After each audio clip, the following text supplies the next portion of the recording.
3 ধূর্ত অনুচর। কোনো এক সময় এক শক্তিশালী বিরাট একটা সিংহ বিশাল বনে রাজত্ব করত। তার 3জন খুব চালাক অনুচর ছিল। সেই 3জন বন্ধু হলো কাক, শিয়াল এবং বাঘ। তারা রাজা সিংহের কাছে থাকতো আর সব সময় তার প্রশংসা করত। সিংহ শিকারে যেত। সে প্রত্যেক দিন একটা করে প্রাণী শিকার করত এবং এটা খেত। তারপরে অনুচররা ফেলে দেওয়া অংশগুলি খেত।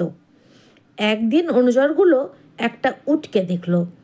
তারা আগে কখনো উট দেখেনি। তারা উটের সঙ্গে বন্ধুত্ব করলো। তারা তাকে সিংহের সঙ্গে সাক্ষাৎ করতে নিমন্ত্রণ করলো। সেজন্য উটটি সিংহের গুহায় এলো।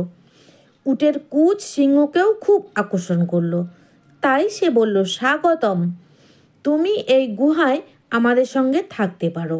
উট বলল, মহারাজা, আপনাকে ধন্যবাদ, আমি চিরকাল আপনার বিশ্বস্ত অনুচর হয়ে থাকব। এইভাবে সিংহ, বাঘ, শিয়াল এবং উট সিংহের গুহায় সুখে বাস করতে শুরু করলো। একদিন সিংহ অসুস্থ হয়ে পড়ল। সে শিকার করতে বাইরে যেতে পারল না। বাঘ, শিয়াল এবং কাক এত অলস ছিল, শিকার খুঁজতে পারত না। সুতরাং তারা সবাই বিনা খাবারে থাকলো। তারা দুর্বল ও পাতলা হয়ে গেল।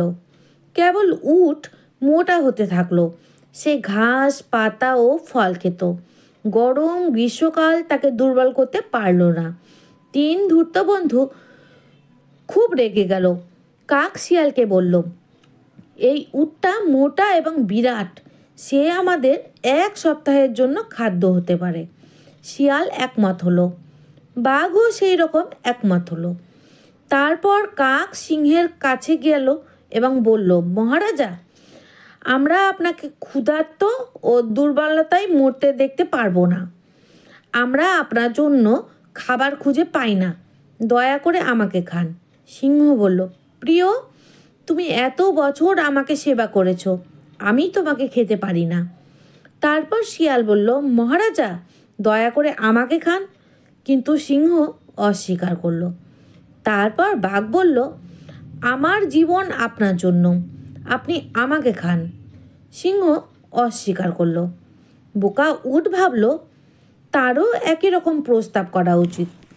সুতরাং সে বলল, মহারাজা, দয়া করে আপনার জন্য আমার জীবন দিতে দিন। সঙ্গে সঙ্গে সিংহ আর বাঘ উটকে আক্রমণ করলো। তারপর 4 বন্ধু মিলে চমৎকার খাদ্য উপভোগ করলো।